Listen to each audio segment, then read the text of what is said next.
तो प्यारे बच्चों, आज का हमारा काम टॉपिक क्या है? Coordination compound. इसको हम लोग कॉम्प्लेक्स कंपाउंड के नाम से भी जानते हैं, कॉम्प्लेक्स कंपाउंड, ठीक। और इसको हम लोग कॉम्प्लेक्स साल्ट भी बोल सकते हैं, कॉम्प्लेक्स साल्ट, ठीक। देखो जैसे यहाँ बात किया जाए कुछ ऐसा, देखो यहाँ पे लिखा गया है K4 और हम लोग लिख रहे हैं Ni और Cn का लिख देते हैं यहाँ पे हम लोग 6, ठीक। अब देखो ये इसका कौन सा पार्ट बताओ, ये कैटायनिक पार्ट हो गया, बोलो। अब ये कौन सा पार्ट हो जाएगा इसके लिए? एनायन, ठीक।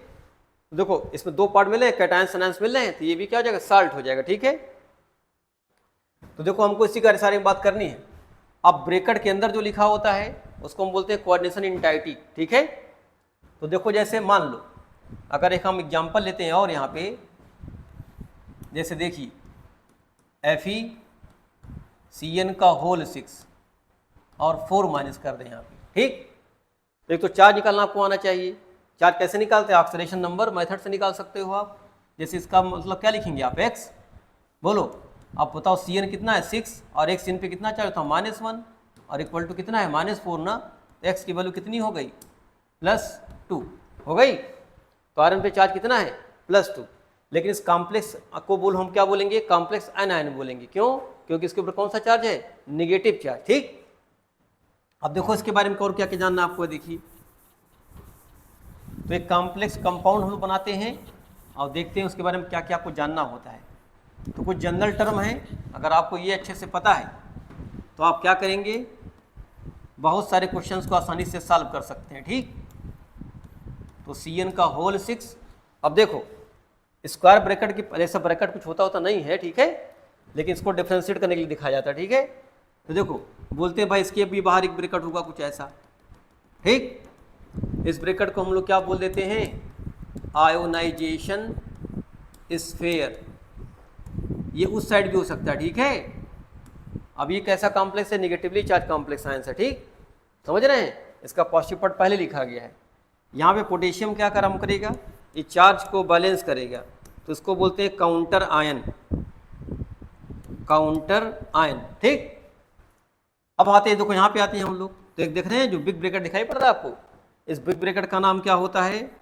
Coordination sphere. बात समझ में आई? इस स्फीयर का नाम क्या होगा? Coordination sphere. और इसके अंदर जो भी चीजें लिखी है ना, देख रहे हैं लिगेंड्स लिखा है, और ये इसको हम लोग क्या बोलते हैं?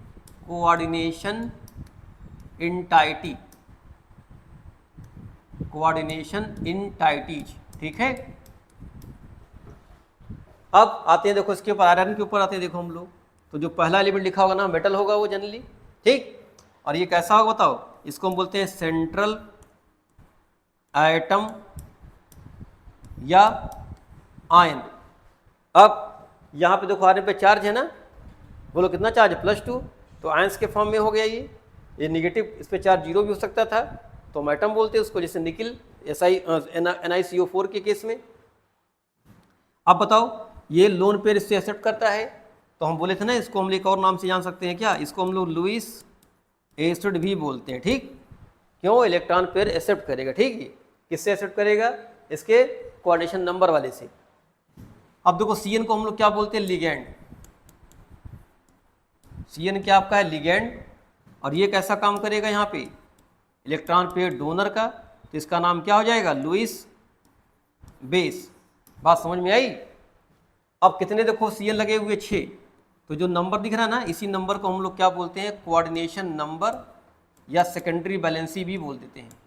तो कोऑर्डिनेशन नंबर या यही इसकी क्या है? सेकेंडरी बैलेंसी, सेकेंडरी बैलेंसी या सेकेंडरी बैलेंस, ठीक।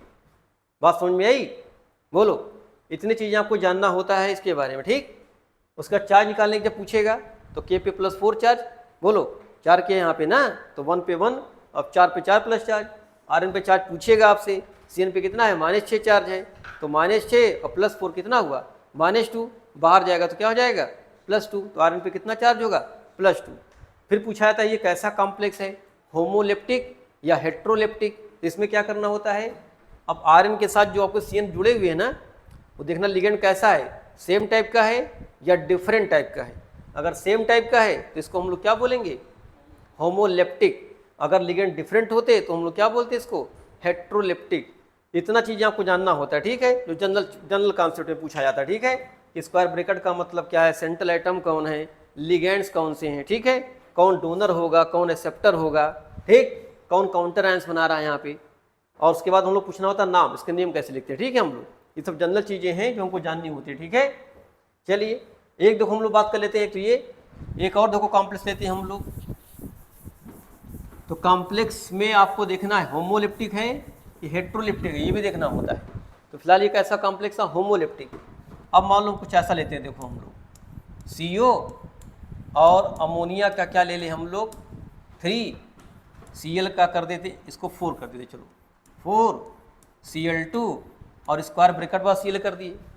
अब देखो इसका काउंटर आयन यहाँ चला गया, देख रहे हो, ये इसका कॉर्डिनेशन स्फीयर हो गया। अब यहाँ पे Cl क्या होगा, काउंटर आयन। बात समझ रहे हैं, जो चार्ज को बैलेंस करेगा, किसके चार्ज को, कॉम्प्लेक्स के चार्ज को बैलेंस करेगा।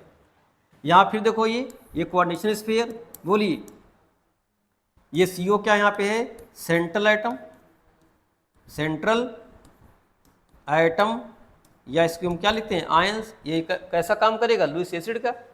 अब देखो यहाँ पे ये 4 और 2 देख रहे हो, ये इसका क्या कोऑर्डिनेशन नंबर, और ये दोनों क्या है, लिगेंड। अब लिगेंड बताइए कितने टाइप का, 2 टाइप का हो गया। तो कॉम्प्लेक्स का नाम क्या हो जाएगा, हेट्रोलेप्टिक कॉम्प्लेक्स, ठीक है। मतलब जो उसके पड़ोसी हैं डिफरेंट टाइप के हैं, इससे पड़ोसी एक जैसे थे तो होमोलिप्टिक, एक जैसे लोग सब क्या लिपटे हुए हैं। अभी क्या देखो अलग अलग हो गए। बोलिए, तो एक आपको जानना होमोलिप्टिक कॉम्प्लेक्स क्या होता है, हेट्रोलेप्टिक कॉम्प्लेक्स क्या होता है, ठीक है। तो क्लासिफिकेशन की अगर हम बात करेंगे अभी, ये बहुत तरीके से इसको क्लासीफाई किया गया है। चलिए तो देखो भाई इंट्रोडक्शन में क्या करना, देखो भाई हम लोग इंपॉर्टेंस ऑफ पूछा है व्हाट यू लर्न, यहाँ पे आप क्या सीखेंगे। तो importance of coordination compound, classification of salt. अच्छा साल्ट क्या होता है भाई, तो साल्ट में देखो एसिडिक रेडिकल्स होते हैं ना, बेसिक रेडिकल्स होते हैं ना, तो वो तो साल्ट बनता है। अब साल्ट 3 टाइप का होगा, नॉर्मल साल्ट, डबल साल्ट और कॉम्प्लेक्स साल्ट। नॉर्मल साल्ट कैसे बनता है भाई, एसिड बेस का रिएक्शन हुआ, साल्ट और वाटर बनते थे ना, तो बोलते नॉर्मल साल्ट। जैसे अगर हम लोग बात करते हैं साल्ट की, तो साल्ट में देखो क्या होता था बताइए, एक कैटायनिक पार्ट होता है, बोलो, और एक कौन सा होता है, एनायनिक पार्ट होता है, ये ना होता है जी। कैटायन को हम लोग क्या बोलते थे, बेसिक रेडिकल, बोलो, इसको क्या बोलते थे हम लोग, बेसिक रेडिकल। और एनायन को क्या बोलते थे हम लोग, एसिडिक रेडिकल। पूछा था भाई क्यों उसको एसिडिक रेडिकल बोला गया, तो देखो जैसे हम लोग बात करते हैं NaCl, NaCl है, अब बताओ Cl पे निगेटिव, इस पे प्लस चार्ज है, अब Na कहाँ से आया होगा बताओ, Na बेस से ना आया होगा, और Cl कहाँ से आया है, एसिड से, इसलिए इसको क्या बोला गया, एसिडिक रेडिकल्स। और ये आपका साल्ट हो गया। अब ये साल्ट कैसा बना, अगर सिंपल से HCl लिए और क्या ले लिया हमने, NaOH, इनका न्यूट्रलाइजेशन हुआ तो क्या बन गया, NaCl। यही आपका क्या हो जाएगा, सिंपल साल्ट हो जाएगा, ठीक। एक पढ़ेंगे डबल साल्ट पढ़ेंगे हम लोग, जैसे पोटासियम होता है, ठीक है, मोहर साल्ट होते हैं, कार्नेलाइट होता है, इसमें 2 साल्ट मिलेंगे आपको, ठीक। और एक जो बताए थे अभी आपको ना, होमोलिप्टिक और हेट्रोलिप्टिक कॉम्प्लेक्स साल्ट मिलेगा, ठीक है। तो इस चैप्टर में हमको कॉम्प्लेक्स साल्ट के बारे में जानना, ठीक पूरा। फिर क्लासिफिकेशन ऑफ साल्ट के बारे में पढ़ेंगे हम लोग, कैसे क्लासीफाई किया गया है। फिर जनरल फार्मूला की बात करते हैं हम लोग, तो जनरल फार्मूले का मतलब क्या, देखो ऐसा ही बेटा, एक मेटल लिख दें हम लोग, यहाँ पे लिगेंड लिख दें। अब लिगेंड कितना हो सकता है, N लिख देते हैं हम लोग, 4 हो सकते हैं, 6 हो सकते हैं, और ब्रैकेट के बाहर क्या कर दें हम लोग, कोई काउंटर आयंस लिख दें हम लोग। तो काउंटर आयंस में मान लो हमने लिख दिया Cl लिख दिया यहाँ पे, ठीक है, या X लिख दिया, ठीक है, ये काउंटर आयंस हो गया। इस पे चार्ज लिख सकते हैं हम लोग A+, और इस पे चार्ज कौन सा लिख दिया हमने, B-। इसका जनरल फार्मूला हो गया, ठीक। चलिए ये जानना देखो आपको। फिर compounds and their important term जानना है, concept of central metal atom, फिर ligands, coordination sphere, organisation spheres and coordination number, ये भी आपको बताई दी आपको हमने, ठीक। ये कोऑर्डिनेशन नंबर कैसे डिफाइन करते हैं हम लोग। तो why are the coordination number, what are the coordination number या कोऑर्डिनेशन कंपाउंड। तो देखते हैं हम लोग, सबसे पहले जानते हैं साल्ट क्या होते हैं, ठीक है। तो देखो साल्ट क्या है भाई, anionic compound that contains cations, basic radicals and anion, इसी को हम लोग क्या बोलते हैं, साल्ट। तो साल्ट बताया था ना, देखो अभी जैसे NaCl है तो इसमें निगेटिव पॉजिटिव चार्ज हुआ, ये इसका कैटायनिक पार्ट हो गया, ये कैटायनिक पार्ट, और ये कौन सा पार्ट हो गया, एनायनिक पार्ट। और इसी को हमने क्या बोला, जब दोनों मिले तो क्या बन गया, साल्ट बन गया। ठीक, ये देखो कह रहा भाई एक कैटायंस होगा बेसिक रेडिकल्स और एक एनायंस क्या होगा, एसिडिक रेडिकल्स। चलिए फिर बात करते हैं, देखो साल्ट 3 टाइप के हो गए, सिंपल साल्ट, डबल साल्ट और कॉम्प्लेक्स साल्ट। सिंपल साल्ट अभी बताया आपको हमने कि HCl और प्लस NaOH, ये कैसे बनेगा, न्यूट्रलाइजेशन रिएक्शन से ना। तो कौन सा साल्ट बन गया, NaCl और प्लस वाटर, ये इसका सिंपल साल्ट हो गया। ठीक, डबल साल्ट में देखोगे अगर तो हमको क्या मिलेगा, देखो ऐसा, पोटेशियम यानी K2SO4 डॉट Al2SO4 का होल थ्राइस और डॉट 24 वाटर, इसी को हम लोग क्या बोलते हैं, पोटास एलम या कॉमन एलम बोलते हैं इसको हम लोग, है ना। ये देखो डबल साल्ट देख रहे हो, K2SO4 एक साल्ट है इसके अंदर और Al2SO4 एक साल्ट है ना, तो 2 साल्ट हो गए, तो नाम क्या पड़ गया इसका, डबल साल्ट। और कॉम्प्लेक्स साल्ट में देखो कुछ हमने बनाया था ना अभी आपको, ऐसे CONH3 का होल 6 और ब्रैकेट के बाहर क्या लिख दिया, Cl, कितनी बार, 3 बार लिख दिया इसको Cl मान लो। देखो ये इसका कैटायनिक पार्ट और इसका एनायनिक पार्ट, तो बन गया साल्ट। यहाँ भी देखो भाई, यहाँ पे पोटेशियम क्या है, एल्युमिनियम, ये कैटायनिक पार्ट है और सल्फेट इसका क्या है, एनायनिक पार्ट है, तो ये बन गए साल्ट आपके। ठीक, चलिए आगे देखते हैं भाई हम लोग, सिंपल साल्ट बता दिए आपको भी, आपको सिंपल साल्ट कैसे बनता है, NaOH HCl से क्या रिएक्शन करेगा और क्या बन जाएगा, ये सिंपल साल्ट बन जाएगा। ठीक, अब डबल साल्ट देखो क्या है, डबल साल्ट कैसे बनेगा, कॉम्बिनेशन ऑफ 2 और more stable compound in stoichiometric ratio, stoichiometric मतलब फिक्स रेशियो होगा ना, वो रेशियो डिस्टर्ब नहीं हुआ। ठीक है, आपका dissociate into simple ions completely when dissolve in water, इसका मतलब क्या भाई, जैसे हमने K2SO4 डॉट Al2SO4 का होल थ्राइस और डॉट 24 वाटर है, इसको पानी में डिजॉल्व किया गया तो इस सारे आयंस से ब्रेक कर जाएंगे। ठीक है, इसका मतलब क्या है, क्रिस्टल मतलब सॉलिड स्टेट में तो अपनी आइडेंटिटी को मेंटेन कर रखेगा, लेकिन जैसे पानी डालेंगे ना तो दे लूज देयर आइडेंटिटी। अब क्या मिलेगा पानी के अंदर, आपको K+ मिलेगा, Al3+ मिलेगा और साथ में क्या मिलेगा, सल्फेट। बात समझ में आ रही है। और क्या मिलेगा, 24 वाटर, कितना सल्फेट मिलेगा, 4 सल्फेट, ये कितना 2, ये कितना 2। अब बताओ टोटल कितने आयंस मिले इसके पास, तो देखो 2 2 4 और 4 8 आयंस मिले। बात समझ रहे हैं, तो नंबर ऑफ आयंस बढ़ेगा तो कंडक्टिविटी क्या हो जाएगी, बढ़ जाएगी। अब ये एक्वस सोल्यूशन में पोटेशियम का भी टेस्ट देगा, एल्युमिनियम का भी टेस्ट देगा और सल्फेट का भी टेस्ट देगा। बात समझ रहे हैं, तो हम बोलते हैं इसको डबल साल्ट। तो सॉलिड स्टेट में तो ऐसा रहेगा, लेकिन पानी में कैसा डिसोसिएट कर जाएगा। ठीक, तो वही कह रहा है, देखो it dissociate into simple ions completely when dissolve in water. तो साल्ट क्या होते हैं, वाटर में डिसॉल्व होते हैं। ठीक, तो देखो जैसे एग्जांपल दिया कार्नेलाइट का, देखो क्या दिया है, KCl plus MgCl2 plus 6 water बिना, तो एक बन गया डबल साल्ट बन गया। तो देखो ये भी स्टेबल कंपाउंड है KCl और MgCl2 भी तो स्टेबल कंपाउंड है, तो ये क्या बन गया, कार्नेलाइट। ठीक, अब देखो जब डिसॉल्व किया गया पानी में तो क्या हो, K अलग हो गया, Mg अलग हो गया 2+ और Cl- अलग हो गया, तो ये किसका टेस्ट देगा, 3 आयंस का टेस्ट देगा, K+ का, Mg और 2+ का और Cl- का। ऐसे देखो पोटासियम कैसे बना, K2SO4 डॉट Al2SO4 का होल थ्राइस और प्लस 24 वाटर, इससे क्या बन गया, पोटासियम। अच्छा देखो इसको सिंपल फॉर्म पूछा था, देखो अगर हम 2 से डिवाइड कर दें इसको तो बताओ क्या बन जाएगा फार्मूला, KAlSO4 का होल ट्वाइस और डॉट 12 वाटर बन जाएगा। देखो ये इसका एम्पिरिकल फार्मूला हो गया। ये कौन सा फार्मूला हो गया, empirical formula of potash alum. बात समझ रहे हैं। फिर देखो वही बात का है, देखो यहाँ पे जब डिसॉल्व करोगे इसको तो K+ मिलेगा, Al3+ मिलेगा और सल्फेट आयंस मिलेंगे। ठीक है, चलिए एक और देखो लिखा मोहर साल्ट के बारे में। मोहर साल्ट हम लोग पढ़ते हैं ना 12th में, इसका एक्सपेरिमेंट भी किया था है ना वॉल्यूमेट्रिक एनालिसिस में। तो देखो फेरस सल्फेट देख रहे हो ग्रीन कलर का है, अब मुनसल्फ व्हाइट, और ये बना तो क्या बन गया, मोहर साल्ट बन गया, देखो ना लाइट ग्रीन कलर।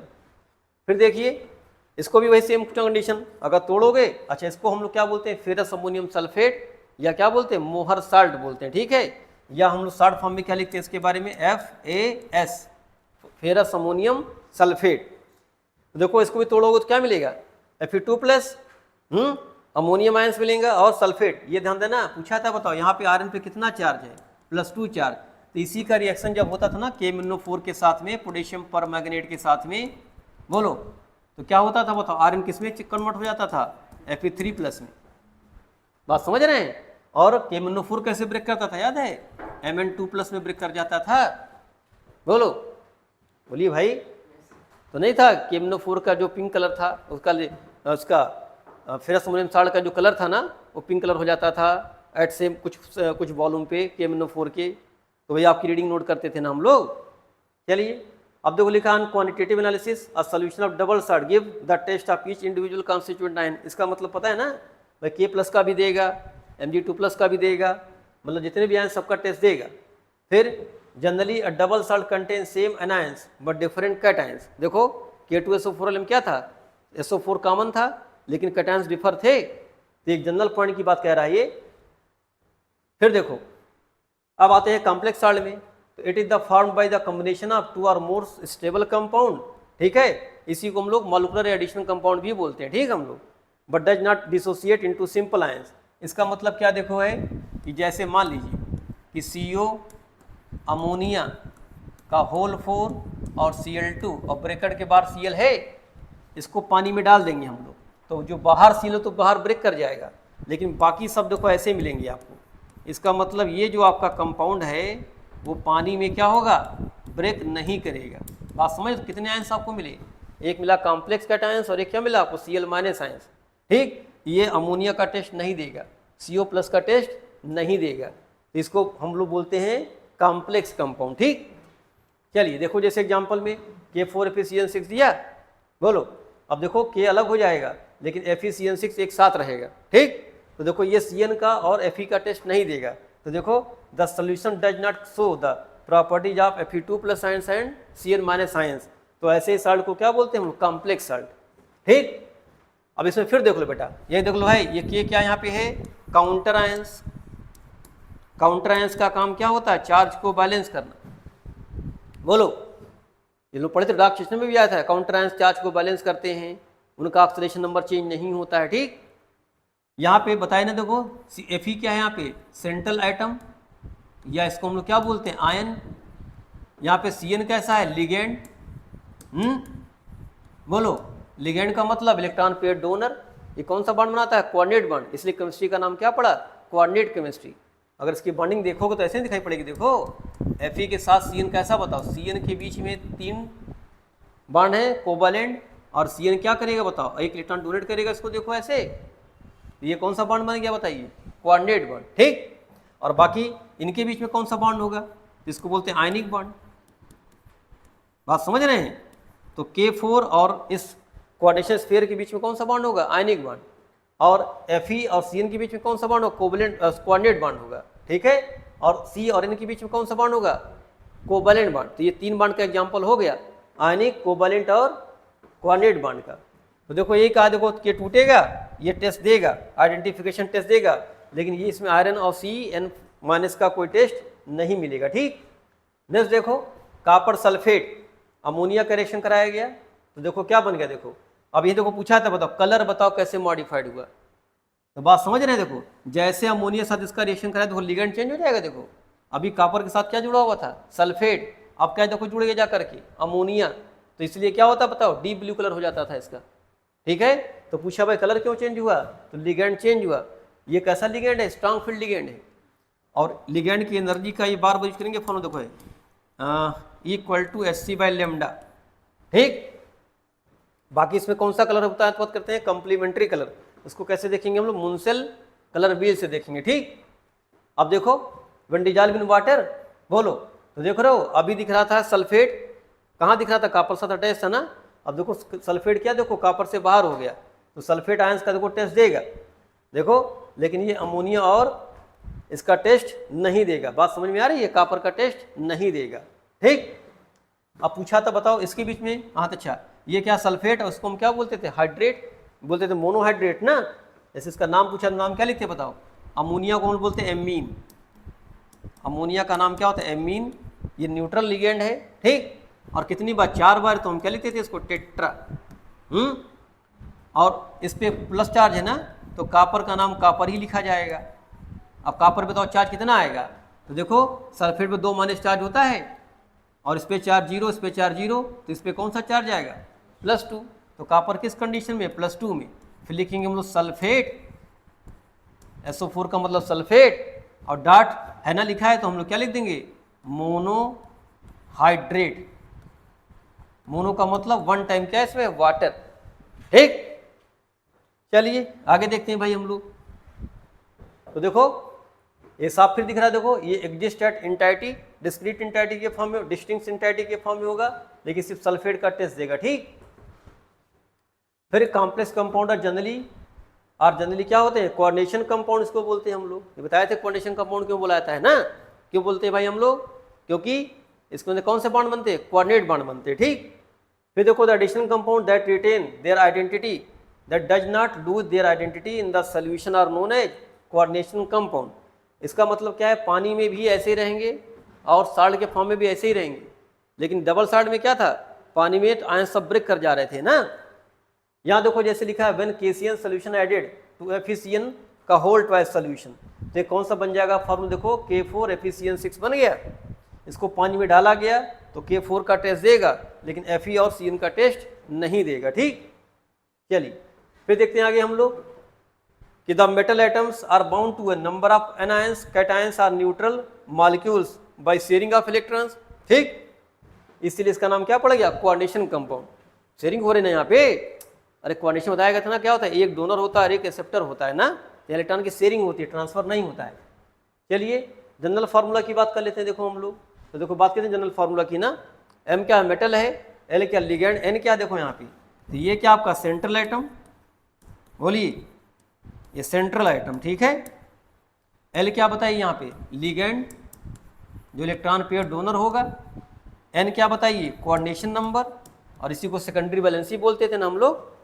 और ये क्या है, चार्ज ऑन, ये क्या बताइए, चार्ज ऑन कॉम्प्लेक्स, ये कॉम्प्लेक्स पे चार्ज है, और ये किस पे चार्ज है बताओ, ये चार्ज ऑन काउंटर आयन, बोलो, तो चार्ज ऑन काउंटर आयन। बात समझ में आई, बोलो, तो ये जनरल फार्मूला इसका हो गया। ठीक, चलिए आगे देखते हैं हम लोग भाई। M तो लिखा ना सेंट्रल एटम, इसकी बात हम लोग कर ही चुके हैं। ठीक, which kind of speech can behave A central atom, ये कौन बताओ बिहेव करेगा, जिसके पास d ऑर्बिटल वैकेंट हो, बोलो। तो देखो क्या generally central atom ions accept electrons from the ligands, और उसको हम लोग क्या बोलते थे, लूज एसिड। अभी आपको बता ही चुके हैं सब चीज़ हम। यहाँ देखो सेंट्रल एटम का काम क्यों कर रहा है, अमोनिया इसको इलेक्ट्रॉन दे सकता है, और CO लेगा क्यों, क्योंकि इसके पास वैकेंट d ऑर्बिटल होते हैं। ठीक, तो ये जनरल फार्मूला की बात हम लोगों ने कर लिया। फिर देखो हम लोग बात करते हैं बेटा, कि the electrons rich species bound to the central atom ions inside the square bracket is known as ligands. तो लिगेंड किसको बोलते हैं हम लोग, जो स्क्वायर ब्रैकेट के अंदर है ना, जो उसके कोऑर्डिनेशन नंबर को शो कर रहा है, वही आपका क्या है बताइए, लिगेंड। वो कैसा होगा, इलेक्ट्रॉन पेयर डोनर। जैसे इस केस में अमोनिया यहाँ पे क्या है, लिगेंड, और कितने अमोनिया, 6, तो 6 इसके पड़ोसी हो गए, इसलिए कोऑर्डिनेशन नंबर कितना हो गया, 6। ठीक, बाकी स्क्वायर ब्रैकेट बताए थे आपको, ये कैसा काम करता है, कोऑर्डिनेशन स्फीयर का नाम बोलते हैं इसको हम लोग। चार्ज बताए थे, कोऑर्डिनेशन इंटाइटी पे चार्ज शो कर रहा है वो। ठीक, उसका देखो चार्ज ऑन कोऑर्डिनेशन इंटाइटी, जैसे यहाँ पे कितना चार्ज है, +3। फिर देखो ये काउंटर आयंस है, और ये माइनस क्या है यहाँ पे बताइए, काउंटर आयन पे कितना चार्ज, ये शो कर रहा है। जैसे यहाँ देखो कितना चार्ज बता, काउंटर आयन -1 चार्ज है, बोलिए।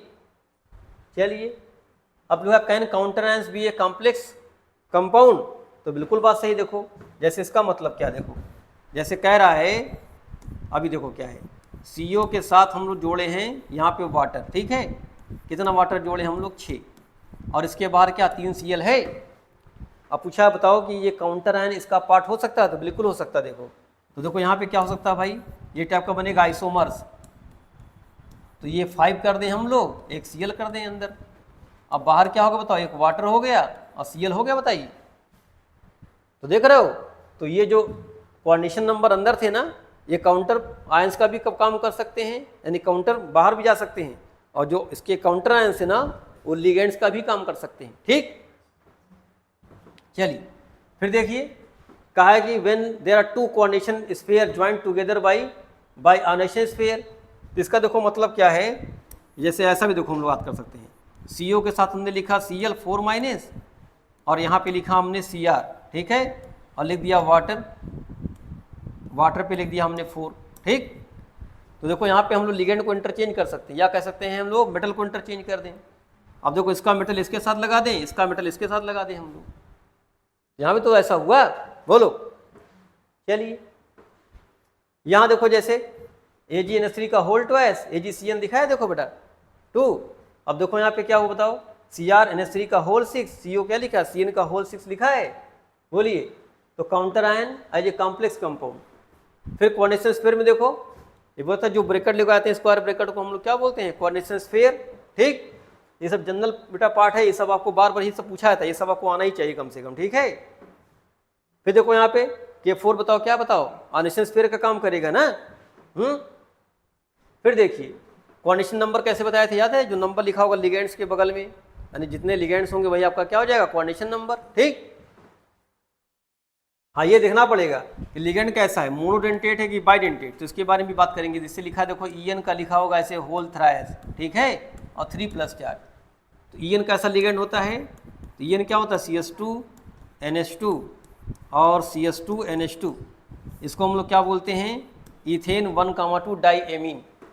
तो देखो यहाँ पे 2 डोनर एटम देख रहे हो, एक ये N है, एक ये, एक बांड ये बनाएगा और एक बांड ये बनाएगा, बात समझ रहे हैं।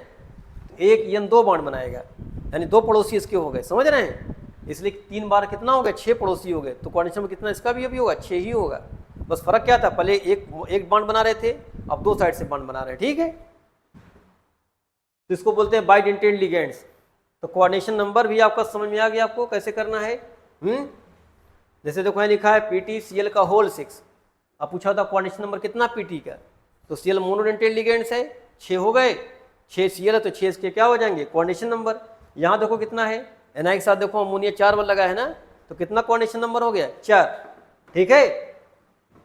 फिर का how calculate the oxidation number, देखो तो भी आपको बताए थे, फिर से देख लो बेटा। The charge that a metal would carry if all the ligands are removed along with the electrons pair that are shared with the central atom, ठीक। देखो इसका मतलब क्या है बताओ। अब एक CN जो है कितने इलेक्ट्रॉन दे रहा है, 1 इलेक्ट्रॉन देगा इसको, बताओ पेयर। तो 4 CN रिमूव करोगे तो बताओ कितना चार्ज आएगा, बताओ। 4 CN का मतलब क्या हुआ, 4 माइनस चार्ज हुआ। तो 4 माइनस जब हटाओगे तो इस पर कितना आएगा, 4+, लेकिन बाहर कितना लिखा है 3 माइनस, तो 4 कितना बचा इसके ऊपर, +1। इसको ऐसे भी कर सकते थे, देखो इसको x मान लो, बोलो +4 और CN पे कितना चाहो था, -1 इक्वल टू -3, तो x की वैल्यू कितनी हो गई, +1। बात समझ रहे हैं। फिर CN पे -1 क्यों चार्ज, देखो तो C के पास देखो 4 42 इलेक्ट्रॉन होते हैं और इसके पास 5, तो दोनों का डिफरेंस कितना आएगा, -1 चार्ज। या इसको ऐसे देख सकते थे ना, HCN था, बोलो इसको बांध तोड़ोगे तो इस पर कौन सा चार्ज देते थे, -1 चार्ज। तो साइनाइड पे कितना चार्ज होता है, -1 चार्ज। चलिए तो भाई कीप लर्निंग, आप पढ़ते रहिए अच्छे से, ठीक है। आगे बात करेंगे हम लोग फिर नेक्स्ट टॉपिक पे।